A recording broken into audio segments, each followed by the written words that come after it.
So I'll be talking about how we can improve the React Native performance, and we all know performance is very critical, especially for the mobile applications, because of resource constraint on most of the mobile devices, right? So even before jumping to that, I would like to thank our organizers, MCs, Kiran, Kamlesh, Varsha, Vishwa, right? So for all their effort to bring this wonderful 2 days React Native event to life.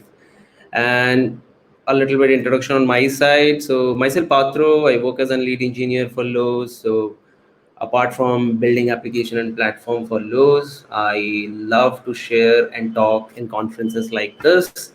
And I do write technical blogs also, mostly on Medium, and I manage JavaScript Bangalore Meetup group as well. So with this, let's dive into the React Native performance. But even before diving into the React Native performance, I want to bring this quote which I liked so much, and this is like premature optimization is the root of evil, right? And I've taken this quote from a book called The Art of Computer Programming, written by computer scientist Donald Knuth. And this book is quite old. I mean, it was originally published, I think, around 1970s, but this quote applies as much today as it did in the days of your mainframe, right?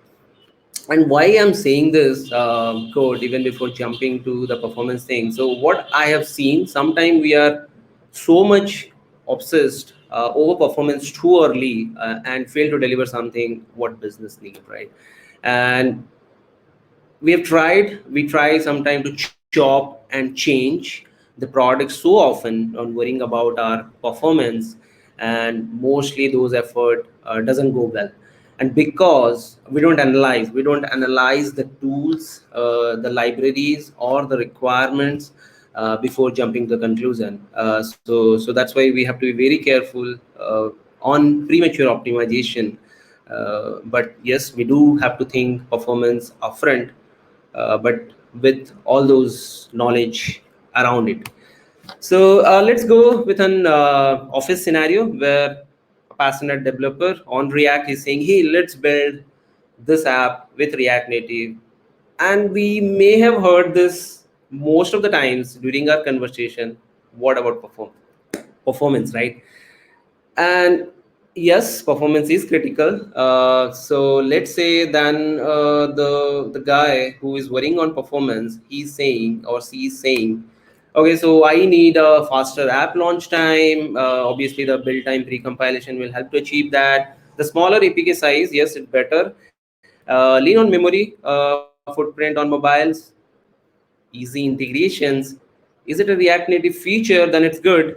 And then the developer says, yes, we can get all of these out of the box.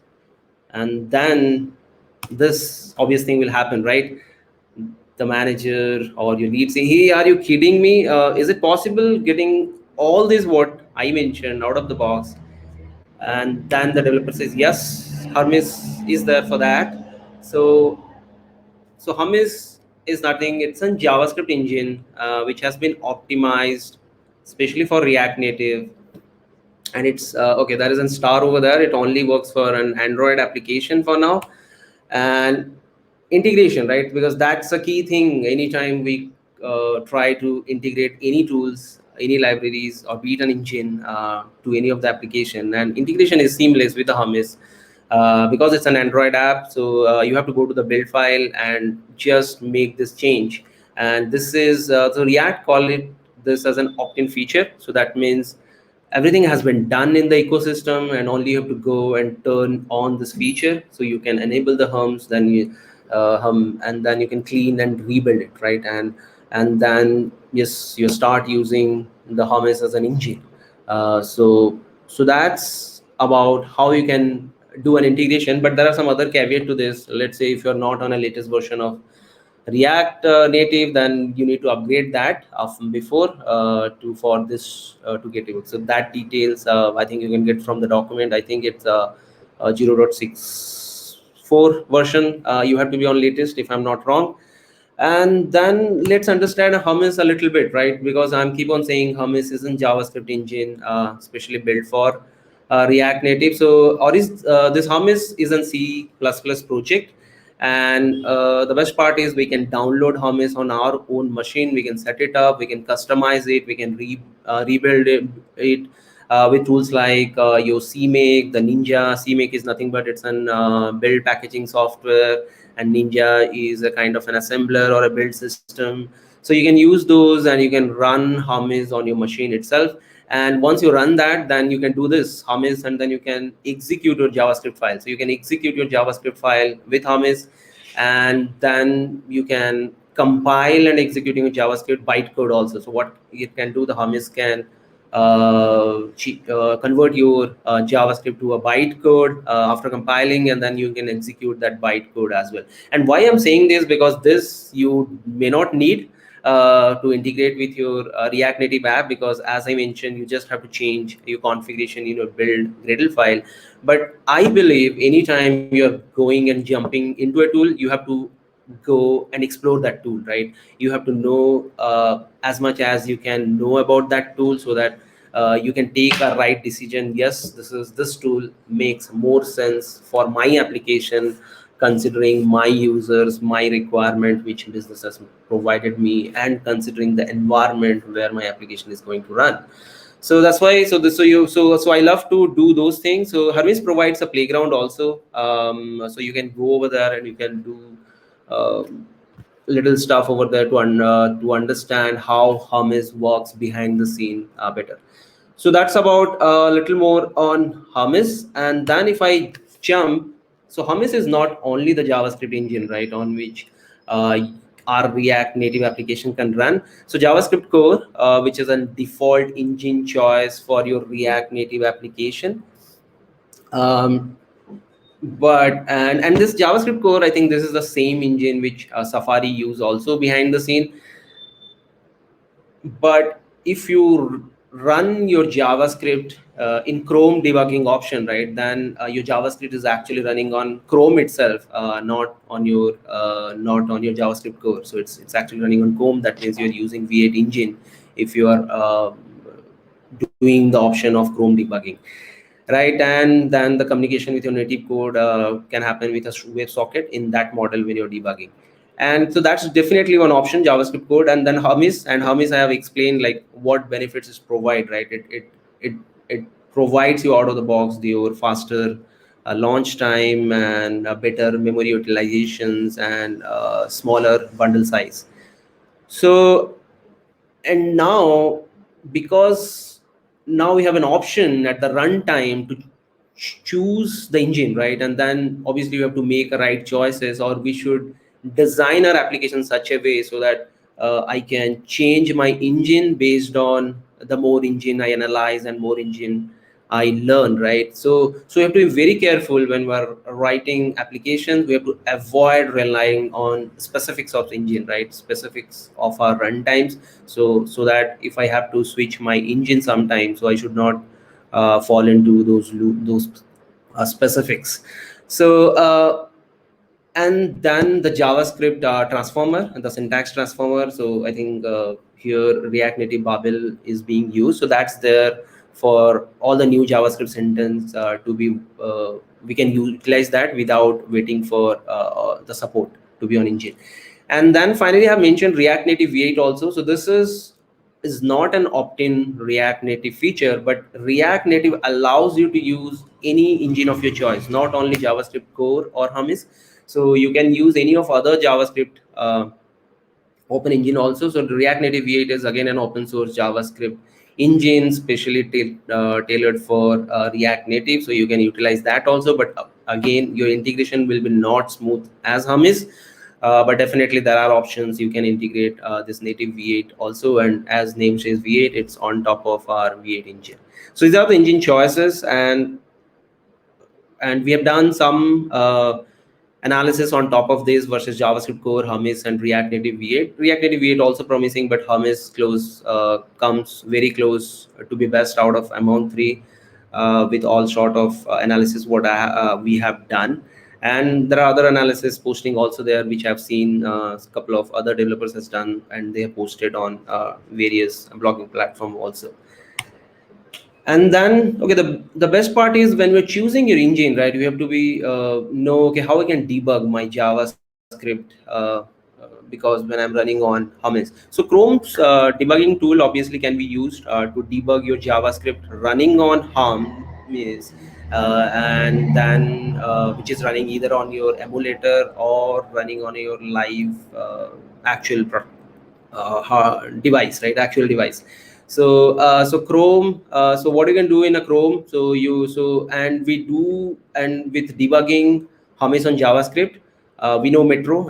So Metro, I think we hear that in our previous talk also. It's a JavaScript bundler for React Native, so that helps us to do this. So what we can do, you can see a configure option over here, and in this configure you can run a Metro server, and you can connect to that Metro server, and finally you can see the application which is running on your device or on your emulator. You can see over that, and then you can debug, right? When I'm saying debug, you can put a breakpoint, and you can run your application, and basically you're running your code and debugging everything what you can. So that's how you can debug. But if you see, this debugging is little different than your remote JS debugging capability, because we have a remote JS debugging capability also. But in that debugging, what happens, your JavaScript is actually running on your Chrome V8 rather than running on Hummus. But you can still go ahead and do that. But yeah, that will not be I mean actual to your real, because you decided you want to run your application on Hummus. But if you're debugging on V8, you can still go ahead and do that. But Hummus itself provide an option, you can directly debug JavaScript on Hummus. And so this is, I'll call it more of an remote JS debugging on Hummus, right? So that's how we can define this. So yes, so steps are very similar. You start the Metro server, open inspect devices, configure that Metro server where it is listening, and then yes, you can see in your target section your application which is running over there. And then yeah, go ahead with the debugging. So debugging, so when you're deciding on your engine choice, debugging is very critical part of it, and we all know how much debugging we need while we're building an application or debugging an issue, things like that.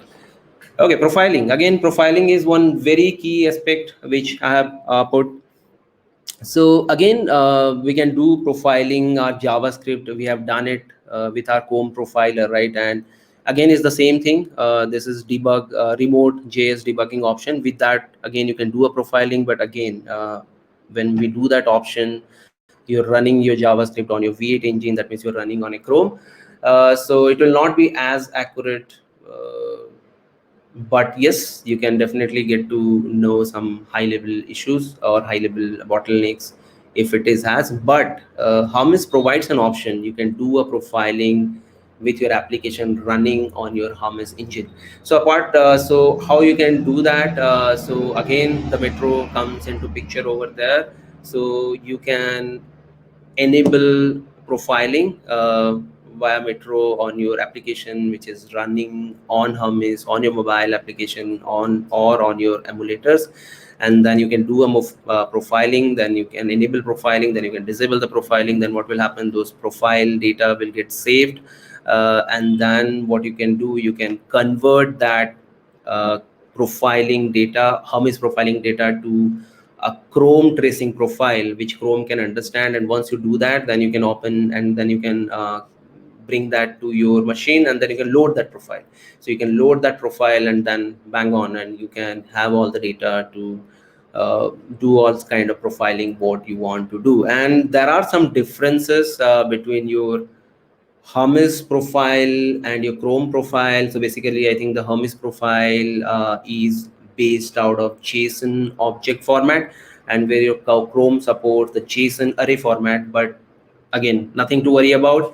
The Hummus profile transformer, there is again a tool which can help us to do that conversion. So this again comes out of the box with Hummus. So you're profiling with Hummus means you are actually you'll get as accurate result as possible compared to your profiling using your remote chase debugging option, right?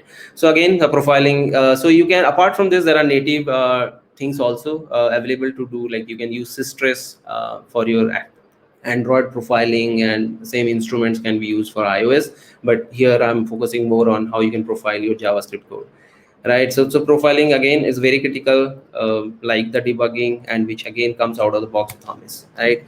So why I have mentioned all this, because we cannot, because I am saying you don't go, okay, it's working for Pathro, it's organization, okay, let's jump and start using Hummus, because then you'll fall into the same pitfall. So you have to know your users, you have to know your requirements, you have to know your environment, and you have to know available tools, right? And when I say you have to know available, you have to know Hummus, and when you have to know Hummus, you have to know all the capability what Hummus is providing, and is there any other option apart from Hummus also.